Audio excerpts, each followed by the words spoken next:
Kewarganegaraan tingkat 3. Di sini saya akan menyampaikan tugas micro teaching yang diampu oleh Bapak Dr. Ahmad Haryadi, MPD. Assalamualaikum warahmatullahi wabarakatuh. Selamat pagi semuanya. Bagaimana kabar kalian? Baik, tentunya kalian sehat-sehat semua ya. Oke, sebelum kita memulai pelajaran hari ini, Ketua kelas silakan memimpin doa. Berdoa mulai.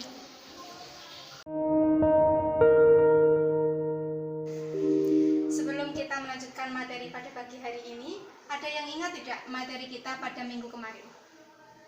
Iya, materi kita pada minggu kemarin adalah integrasi nasional dalam bingkai Bhinneka Tunggal Ika. Yang mana materi kita pada minggu kemarin ada hubungannya dengan materi kita pada hari ini, yaitu tentang integrasi nasional dan ancaman-ancaman yang akan terjadi. Baik, pada pagi hari ini kita akan membahas tentang ancaman terhadap negara dalam bingkai Bhinneka Tunggal Ika. Yang pertama adalah kita akan membahas tentang ancaman terhadap integrasi nasional. Yang kedua, kita akan membahas ancaman dalam berbagai bidang kehidupan dan penyelesaiannya. Yang ketiga adalah partisipasi masyarakat dalam mengatasi ancaman terhadap integrasi nasional. Integrasi nasional adalah proses dan usaha untuk mempersatukan perbedaan-perbedaan yang ada pada suatu negara. Nah, di sini akan ada korelasi antara materi kita pada hari ini dan pada minggu kemarin, yaitu tentang ancaman integrasi nasional.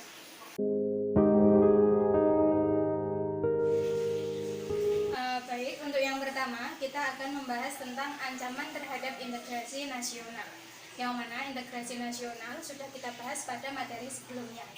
Di sini posisi silang yang diberikan Tuhan kepada Indonesia bukan hanya meliputi kewilayahan saja, tetapi juga pada aspek-aspek yang lain, yaitu terdiri dari yang pertama adalah penduduk Indonesia di antara daerah berpenduduk padat di utara dan di selatan berpenduduk yang jarang. Yang kedua, ideologi Indonesia terletak antara ideologi komunisme di utara dan ideologi liberalisme di selatan. Selanjutnya adalah demokrasi Pancasila berada di antara demokrasi rakyat di utara dan demokrasi liberal di selatan. Selanjutnya, ekonomi Indonesia berada antara sistem ekonomi sosial di utara dan sistem ekonomi kapitalis di selatan. Yang selanjutnya adalah kebudayaan Indonesia yang berada di antara kebudayaan timur di utara dan kebudayaan barat di selatan. Yang terakhir adalah sistem pertahanan dan keamanan yang ada di Indonesia, yaitu sistem kontinental di utara dan sistem pertahanan maritim di barat, selatan, dan di timur. Dengan demikian, maka posisi silang yang ada di Indonesia adalah sebuah potensi, tetapi juga merupakan ancaman bagi integrasi nasional yang ada di Indonesia. Jadi, apa sebenarnya yang menjadi ancaman bagi integrasi nasional dan mengapa ancaman perlu kita ketahui? Nah, untuk menjawab rasa penasaran dan menambah ilmu pengetahuan kalian, di sini kita akan membahas secara bersama-sama, secara singkat tentang ancaman yang dihadapi bangsa Indonesia, baik berupa ancaman militer dan ancaman non-militer. Yang pertama adalah jenis-jenis ancaman. Jenis-jenis ancaman ada dua, yaitu berdasarkan bentuk ancaman, dan yang kedua adalah berdasarkan asal datangnya ancaman. Kita membahas yang pertama, yaitu berdasarkan bentuk ancaman, yaitu ada ancaman militer dan ancaman non-militer. Di mana ancaman militer adalah ancaman yang menggunakan kekuatan bersenjata yang terorganisasi dan dinilai membahayakan kedaulatan negara. Ancaman militer ini ada banyak bentuknya, yaitu yang pertama adalah agresi, selanjutnya pelanggaran wilayah, spionase, sabotase, aksi teror bersenjata, pemberontakan bersenjata, perang saudara, terorisme, radikalisme, dan separatisme. Selanjutnya adalah ancaman non-militer.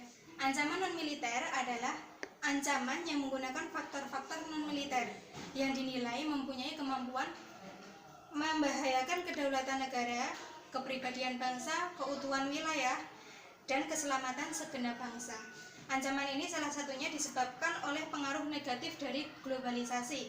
Salah satunya adalah ancaman non-militer, yaitu penyalahgunaan narkotika, kemiskinan, perusakan lingkungan, kebodohan, dan lunturnya persatuan dan kesatuan. Bagaimana? Paham anak-anak? Oke, kita lanjut ke jenis ancaman yang kedua. Jenis-jenis ancaman yang kedua adalah berdasarkan asal datangnya ancaman, yaitu ancaman dalam negeri dan ancaman luar negeri. Ancaman dalam negeri, bangsa Indonesia terdiri dari berbagai suku bangsa. Setiap suku bangsa memiliki budaya yang berbeda-beda. Perbedaan suku bangsa dan budaya terkadang bisa memicu konflik pada daerah tersebut, yakni terjadinya disintegrasi. Berikut contoh ancaman dalam negeri, yaitu biasanya adalah disintegrasi bangsa, keresahan sosial, upaya peningkatan ideologi Pancasila, makar, memperluas daerah otonom, dan lain sebagainya, yang terdiri dari ancaman yang terdapat dalam negara Indonesia, seperti kerusuhan-kerusuhan yang ada. Selanjutnya adalah ancaman dari luar negeri. Ancaman dari luar negeri ini datangnya perlu kita waspadai, karena bisa merusak kedaulatan bangsa dan tatanan pemerintahan sosial yang ada. Di sini bentuk-bentuk ancaman dari luar negeri yaitu meliputi 1. Keinginan negara-negara besar untuk menguasai wilayah yang ada di Indonesia. Yang kedua, keinginan negara-negara industri untuk menguasai wilayah Indonesia karena di dalamnya Indonesia sangat kaya akan sumber daya alam. Yang ketiga adalah bahaya nuklir yang juga mengancam keberadaan negara Indonesia. Dan yang terakhir adalah arus globalisasi, di mana arus globalisasi ini banyak menimbulkan kerawanan di bidang ilmu politik, sosial, budaya, pertahanan, dan keamanan. Kita masuk ke materi yang kedua ya anak-anak. Semua sudah jelas kan? Baik, sekarang kita masuk dalam materi yang kedua, yaitu materi ancaman dalam berbagai bidang kehidupan serta penyelesaiannya. Ancaman terhadap kedaulatan bangsa tidak hanya terjadi pada waktu pemberontakan senjata saja, tetapi kenyataannya ancaman yang terjadi adalah meliputi berbagai bidang kehidupan yang ada, yaitu yang pertama, ancaman di bidang ideologi, yang kedua, ancaman di bidang politik, yang ketiga, ancaman di bidang ekonomi, yang keempat, ancaman di bidang sosial dan budaya, dan yang terakhir adalah ancaman di bidang pertahanan dan keamanan.